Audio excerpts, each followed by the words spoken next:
Okay, so so for today we are going to do the rest of this homework problem set.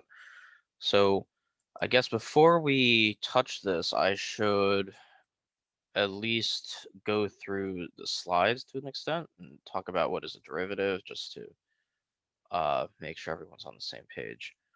Let me switch my share then. Okay. All right. And so now you should be seeing the slides opened up. So the idea of the derivative is that we have, first of all, this secant line. We take 2 points on the curve, and we can draw a line between the two. And the idea is that we let this other point go towards the first, and in doing that, we end up getting a collection of secant lines that approaches what is a tangent line, a line that passes through the curve at exactly 1 point. And so then the slope of that tangent line is going to measure the rate of change at that point, which in physics terms would be considered like the instantaneous velocity. Okay, and now algebraically, we have this expression. So this fraction inside is simply the measure of slope, and then we're saying we let two endpoints run into each other. We let y approach a. So like this is the y, that would be the a. We let y approach a, and doing that we get the instantaneous rate of change, which we also call that f prime, evaluated at a. Um, and wait, are those the same slide? Almost. I don't like all this nonsense here, but basically, what you're trying to say here is that, let me see if I can actually, if I start drawing, are you able to see me drawing? Like, can you see that I just drew? No. No. No. Okay. Then it must, okay, I think I understand then. Hmm. So I do have to actually share the full screen in that case. Okay, so with the full screen share, you should now be able to see if I draw. So if I do that, you can see. Yep. Okay. Yeah, that makes sense. All right, so the idea is that this limit and this limit are the same limit. And he's trying to explain why in this paragraph. But I think it makes more sense to just draw a picture to show you why these things are the same. So you've got your function here, and the top one is saying you have two endpoints, a and y, and you're just letting y approach a. Okay. The bottom one, same picture, but in this case you have a and you have the point a plus h, and you're letting h go to 0. Okay. So when h goes to 0, then again you've got that this point is now approaching the other point. So it's just a variable substitution. It's just a change of variables that sets these two things apart. You can check that like y minus a is going to go to 0, h is going to go to 0 in the denominator. That's exactly what's happening here. That's why these two limit definitions are the same. And usually we use this bottom one for calculating all these limit definition problems, which is what we're going to be doing for today's homework. Okay, let's see if there's anything else that I need to do before we get started.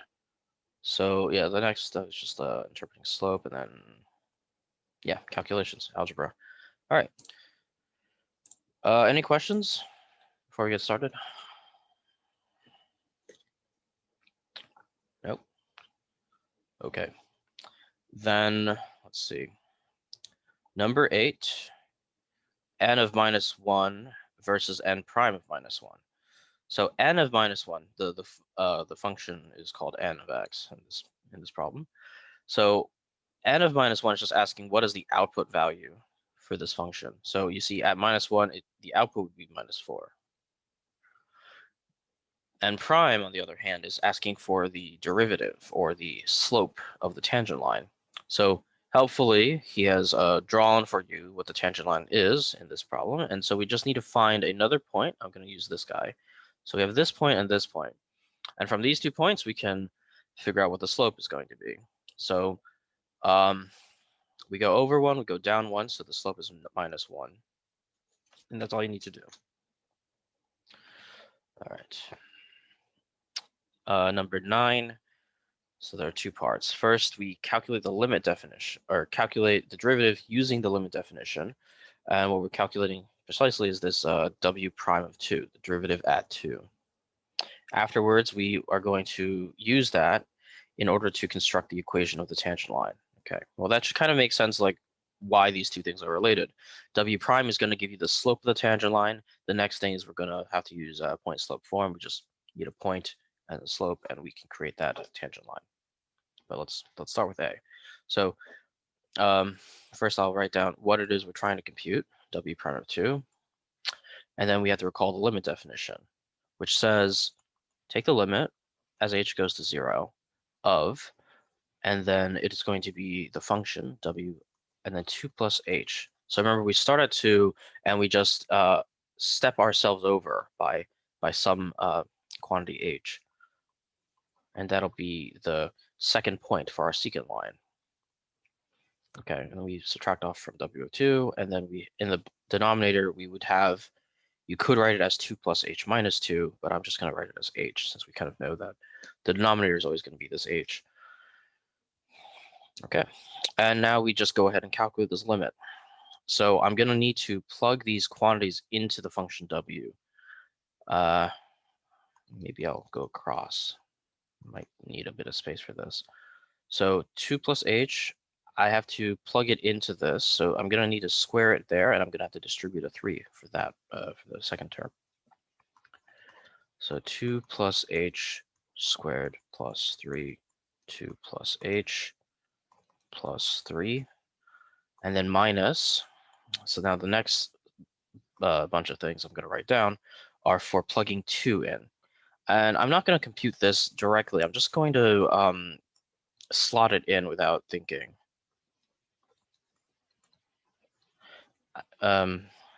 Because I expect a lot of cancellation is going to happen. Okay. Right. So that is the numerator. And next, well, let me ask, what do we do to simplify this thing? How do we reduce this so we can actually take the limit? I think I already said, but just make sure you guys are paying attention. Simplify. Well, yeah, but how exactly? What do I need to do algebraically?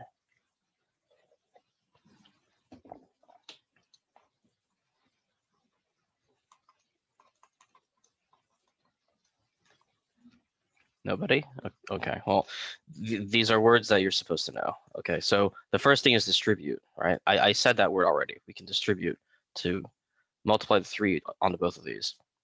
The other thing is this. So this would be called, well, you could also call this distribute, but you probably learned the word foiling.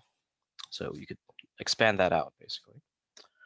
All right, and so if we expand that out, we get 4 plus 4h plus h squared plus 6 plus 3h plus 3, and then minus 5 times 4 minus 6 and minus 3. I'm also distributing the negative, so I guess maybe I'll draw that just in case it's not completely clear. I distribute the negative across, which is why these 3 numbers are all negative. Okay. And let's put that over h there as well. And so the next thing is cancellation. A lot of things cancel. So we got the plus 6 and the minus 6, the plus 3 and the minus 3, and also this 5 times 4 inside is going to cancel with this 5 times 4 with the negative. And what we're left with is going to be a 20h plus 5h squared plus 3h all over h. And now notice that, make that look better. Notice that the numerator, every single term in the numerator has an h. So we can cancel h from the numerator. I guess normally the way that you would write this algebraically is you factor in h and then you cancel h on top and bottom. But I can also think of this as splitting this denominator over all of the terms in the numerator and then canceling all of those. That's just another way of viewing the same exact thing. And so if I imagine splitting this denominator over each of these and canceling, we'll have a 20, a 5h, and a 3. So we have a 20 plus a 5h plus a 3. And now we can take the limit of this expression and we get 23 as our answer. Maybe I'll box that.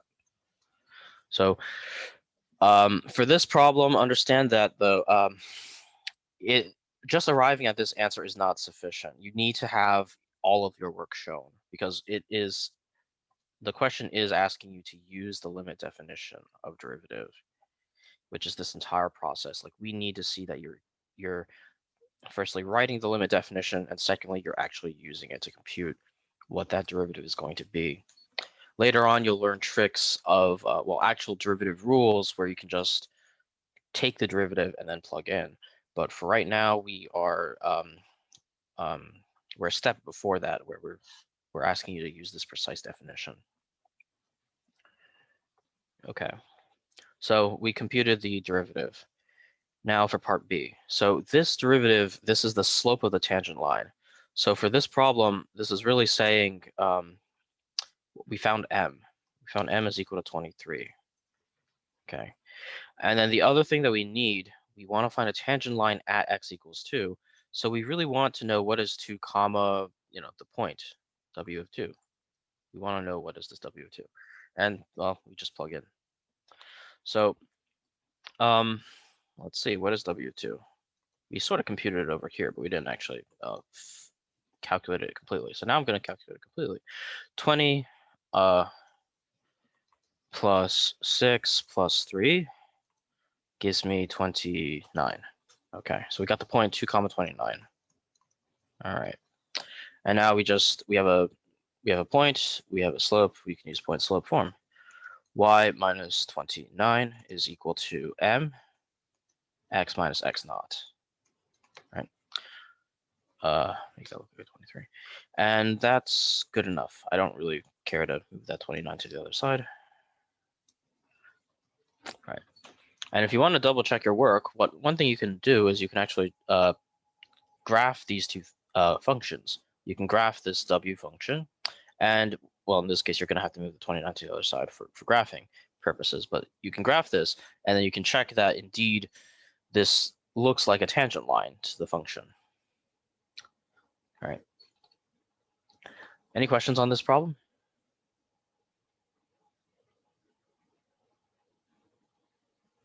No? Okay.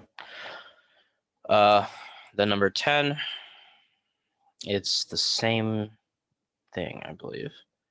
So we have h, we're using the limit definition. The stuff in the beginning is actually just interpreting this function, height of 5 and velocity of 50. That's actually just fixing like the 5 and the 50 in this definition of h. So you can kind of ignore that. Okay, let's go ahead and talk about the limit definition. So again, limit as, all right, and now we have a problem in terms of what letter do we use? What letter did I use? I don't know. Maybe I'll use t. Let t go to 0. All right, normally we would use h, but because h is our function name, it's kind of bad to use h for more than one thing at the same time. So we'll let t go to 0, and then this will be h of 1 plus t minus h of 1 all over h. So you can check that like this is exactly what the limit definition would expand into. And then the next thing is we substitute in what the function for h actually is. So minus 16, 1 plus t squared plus 50, 1 plus t plus 5 minus negative 16. So now I'm plugging 1 into this function. So negative 16 plus 50 plus 5. Okay. All over h. Okay. And then we can do the same exact thing we did before. We can distribute this, distribute that. 1 plus 2t plus t squared plus 50 plus 50t plus 5 plus 16 minus 50 plus, minus 5. And we can see a bunch of cancellation. If I can draw horizontal lines. Oh, that went a bit too far. Oh well. Okay, so in terms of cancellation, we see a 16 and the 1 times 16. We see a 50 and 50. We see a 5 and a 5. Right. I'm also checking, of course, that the signs are opposite. So, you know, I'm not saying it out loud, but obviously you want to check that the signs are opposite. Okay. And so what's left are terms that all involve t. I'm going to distribute and then I'm going to, and we'll basically rewrite to clean things up. So let's see, 32 t minus 16 t squared plus 50 t. That was a reflex of mine. Sorry. All of these h's are supposed to be t's. Yeah. Yeah, there we go. That looks better now. Okay. So, oh, and there's a t missing right there. Good. All right. So now we can get rid of the t on the bottom by, cancellation. And we get minus 32 minus 16t plus 50. Now you see when you take the limit, this term disappears, and you've got 50 minus 32, which is 18, I think. Yeah, 18. Okay. Oh, there's units for this problem. Yeah, there are units for this problem. Okay, so yeah, you see this is a real world type of problem. You've got feet per second. This is a slope or a derivative. You sort of think it's a velocity in this case. And so you've got feet per second as your units for this. Okay. And okay, so part B is asking us to interpret. So we found out that the slope, the rate of change of height, is 18 feet per second. Does that tell us the ball is going up or going down in this problem? Oh, there's a problem. Why is it all over? Oh, I didn't. Okay, yeah. Oh, so you caught my mistake before I did. Good. Okay. Yeah. So for part B, someone tell me, is it going up or going down? And maybe explain why.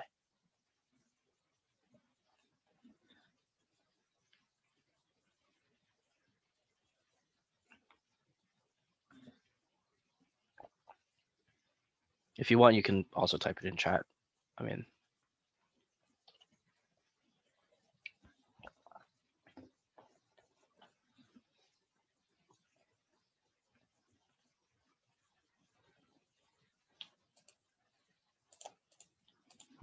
Yeah. So I got two answers. It is going up. That's right. It's exactly because it's positive. Yeah. So I guess to zoom out in terms of like what this is saying, we're saying h prime, the derivative, is positive. This means that the height function is changing positively. It's increasing. So this is going up. Versus if the derivative was negative, meaning less than 0. So if the rate of change of height, if that's negative, that means that the height is decreasing as time increases, which means that the height would be going down.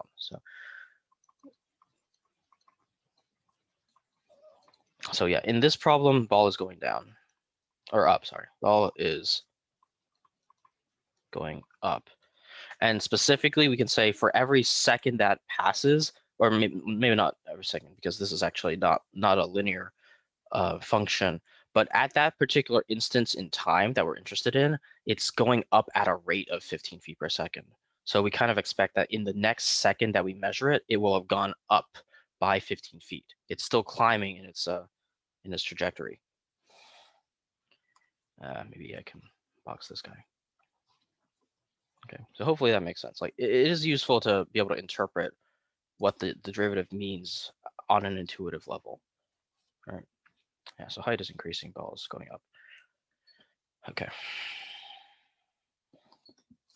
11 is more limit definition, but this time our function is not just a polynomial, right? So here we have like this kind of we'll have complex fractions. So find the derivative at x equals 5. All right, the first thing is to understand what this question is asking. It wants us to calculate, oh, and I'm just introducing a function now. So, okay, we're going to call f of x equal to, maybe I don't want to use equals there. So since we're interested in the function 1 over x, I'm going to create a function called f of x. I'm going to give it the definition 1 over x. And so our problem is really asking us to find the derivative of this function f evaluated at 5, the rate of change at 5. Okay, now we know what we're doing. And we just use the limit definition again. H goes to 0. F of 5 plus h minus f of 5 all over h. Okay, make that look like a subtraction. All right, so now we plug in. And in this case, we get fractions inside of fractions. So if I plug 5 plus h into this function, I'm going to have 1 over 5 plus h. If I plug 5 into this function, I'm going to get 1 over 5. But notice that those are both in the numerator, so I actually have this over h on the very bottom. And now we just have to somehow clean this up so that we can do things with it. So if I remember, Crick Spencer, he uses some technique of splitting this denominator first, and I think that's a lot messier to deal with.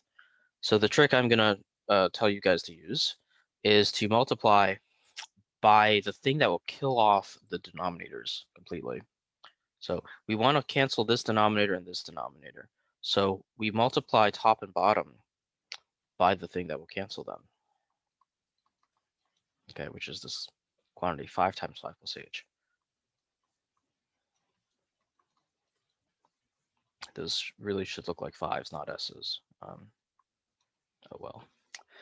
So now, if you can imagine how the distribution will work, if I distribute this into here, the first fraction is going to turn into 5, and the second fraction is going to turn into 5 plus h. Yeah, how much space do I have? I think I have enough. Okay.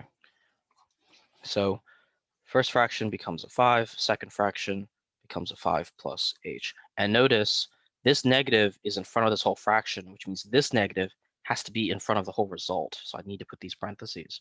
Do not forget like this distribution type of thing that happens. That negative has to apply the whole result. And then, well, we could multiply for the denominators. That's a convenient 5 right there. Get rid of that. Okay. So we have this, and now can we go further? Well, yeah. Okay, so 5s will cancel. H's should cancel. Oh, I see. I forgot an h right there. There we go. 5h, 5 plus h. Yeah, 5h, 5 plus h. That's good. And I want to denote some cancellations. So firstly, the minus 5 and the 5 will cancel, and then you'll have a minus h on top. And you can think forward and realize the minus h and the h, top and bottom, will cancel. You'll be left with a negative 1. But I'm going to write that out explicitly just because I know I've seen too many times people make this mistake. So I'm going to try to not skip this step, but just know you should get to a point where you can skip that step. All right. So you got an h and an h. This is a cancellation because you can divide top and bottom by h. And you're going to be left with a negative 1 over 5 plus h. Okay, this we can just directly calculate the limit, just plug right in. We get minus 1 over 25. Okay, and that's the answer. So questions on this process?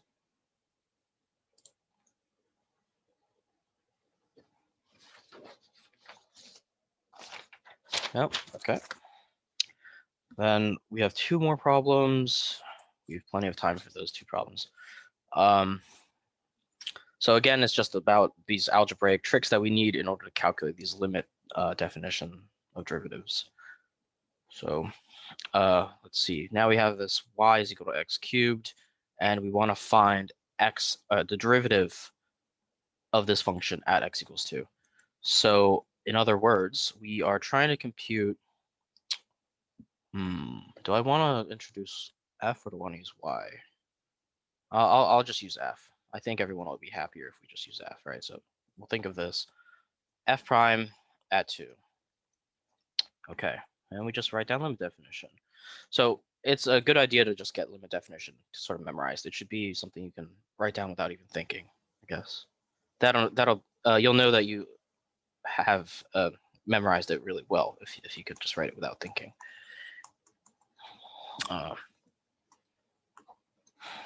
Okay, so that's limit definition. That's what that says.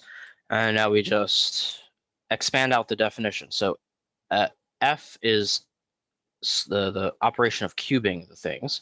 So we are going to need to cube this 2 plus h. And let's see if I can fit this. Okay, so the one question then is, do you know how to expand this out really easily or not? And I'm going to guess that the answer is that you don't know. So I guess let me connect this to something you're supposed to learn, probably in middle school. But the idea is you can play around with expressions like x plus, maybe just to make that not be a 1. Let's talk about x plus a, and we can, and in general, like there's actually a formula for expanding this. I think it's called the binomial formula. So you can like look that up on Wikipedia if you want to. But let me show you some cases. So x plus a squared is x squared plus 2ax plus a squared, x plus 3, x plus a cubed, which is the one that we're going to use, is x cubed plus 3x squared. Normally you put a in front because normally you think of a as a number, plus 3a squared x plus a cubed, and then x to the x plus a to the 4 is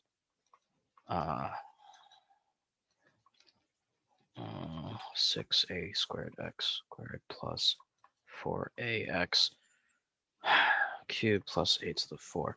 So like, how do I remember this? It's because there's actually a lot of pattern to it.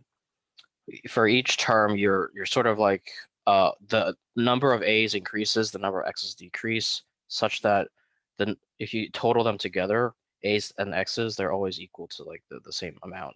So you got 4 a's and x's, 4 a's and x's, 4 a's and x's. And then the other thing is the coefficients in front. So this is something that you're supposed to learn called Pascal's triangle.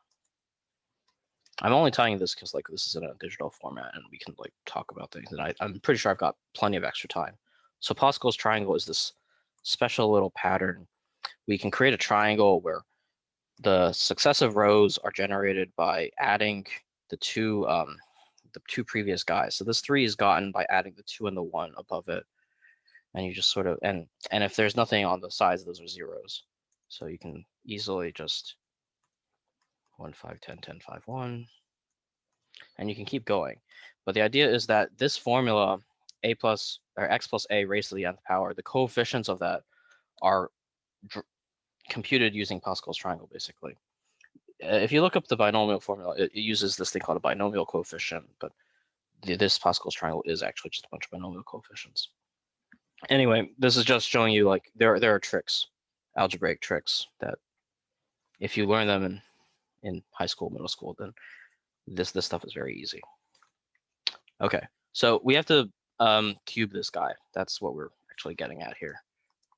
Limit h goes to 0. So I'm just going to use the expansion that I know about. So first I need to cube that 2. That's going to give me 8. Maybe I'll just write it out explicitly. 2 cubed. Okay. Then the next term is going to be 3 times. And then instead of 2 cubed, we're going to have 2 squared times h, because we Well, we bring the powers. We get rid of one of the powers on the 2 and we introduce one of the powers on the h. We're sort of siphoning from the 2 and transferring to the h. The next one has a 3 still, times a 2 times an h squared, and then the last one is going to be h cubed. So this is the expansion of 2 plus h quantity cubed. And if you don't believe me, you can just type it into Wolfram Alpha and you'll see that I'm right. Okay. And then the next thing is, well, we have a cancellation and we have h's in common. All 3 of the resulting or remaining terms all have h in common. So when we cancel, we will, it'll cancel nicely. Okay. So this cancellation, let's see. 3 times 2 squared. Do I want to calculate this now? Now let's leave that for later. 3 times 2 squared plus 3 times 2, and you see there's an h plus h squared. Okay. Well, what's helpful is that this limit is now going to get rid of those last 2 terms. So we just have the 3 times 2 squared. Okay, which, what is that? 4 times 3, 12. Okay. Oh, and actually, okay, so I didn't read the full question. The full question actually wants us to find the tangent line. Oh, all right. Well, so this is M, and we just need a point on this line. So we're trying to find the tangent line, the line that is tangent at x equals 2. So we really want to plug 2 into our function. So we plug 2 in, we get 8. So we get the point 2 comma 8. And so now we have a point, we have a slope. We can finally conclude, I'm going to have to write this right here, y minus 8 is equal to 12x minus 2. So this guy is the equation of the tangent line that we are after. Okay. Questions on that?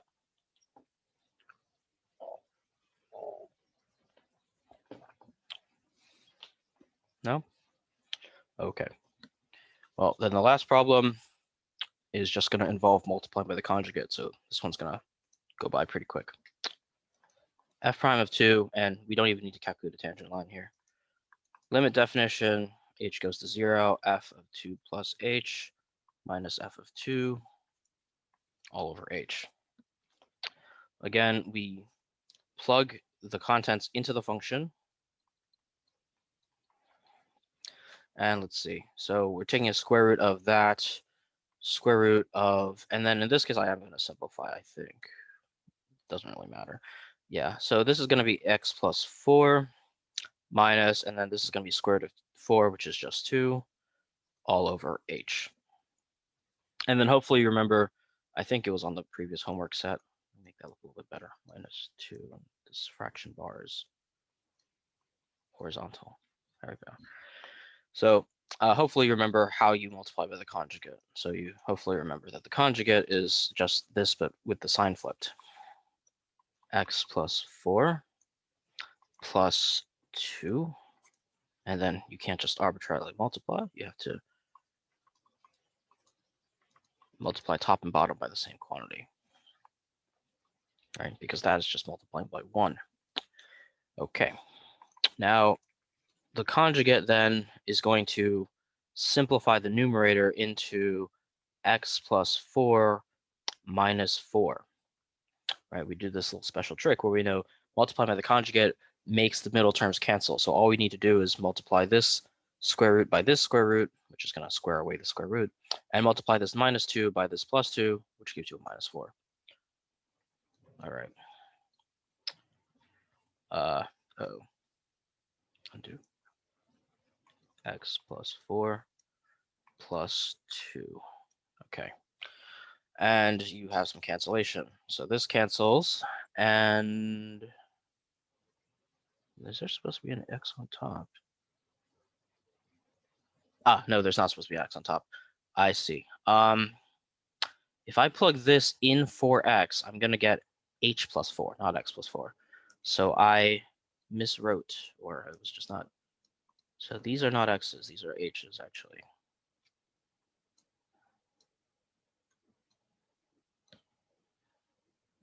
Okay. There we go. So that corrects my little handwriting mishap. All right. And so you got h on top, h on bottom. Those will cancel, giving you 1 on top. And you have the square root x plus 4. Hold on. This is also h, isn't it? Yeah, this is also h. Okay. This is also h. This is also h. And then plus 2. Good. All right, now we can take the limit. And we will get 1 over 2 plus 2, 1 over 4. Yep. Yeah. So I guess I'll say why like I could kind of detect that I was making a mistake. And the reason is because we expect that this type of derivative, where we're taking the derivative at some particular number, we expect the end result to be a number in itself. Like it's supposed to be a number, not a function. So that's why when I was seeing this x show up, and I was seeing the fact that x would not be canceled off, killed off in any particular fashion, I knew that I was there was something wrong with my work, right? Because we have this limit as h goes to 0, I know that all the h's in the expression are going to disappear when I calculate the limit. But that x would have lingered around and resulted in what is a function instead of a number. And we wanted a number. So I could detect from that point that there was something wrong, and I fixed it, right? So we ended up finding the derivative, and that's the end of the problem set. So are there any last questions? No, we can. Could you go back up to 12 real quick? Yeah.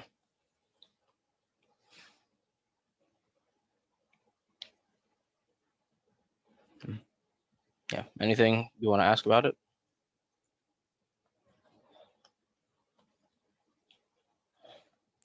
No, I just forgot to get one part of it down. Thank you. Okay. All right. Any other questions?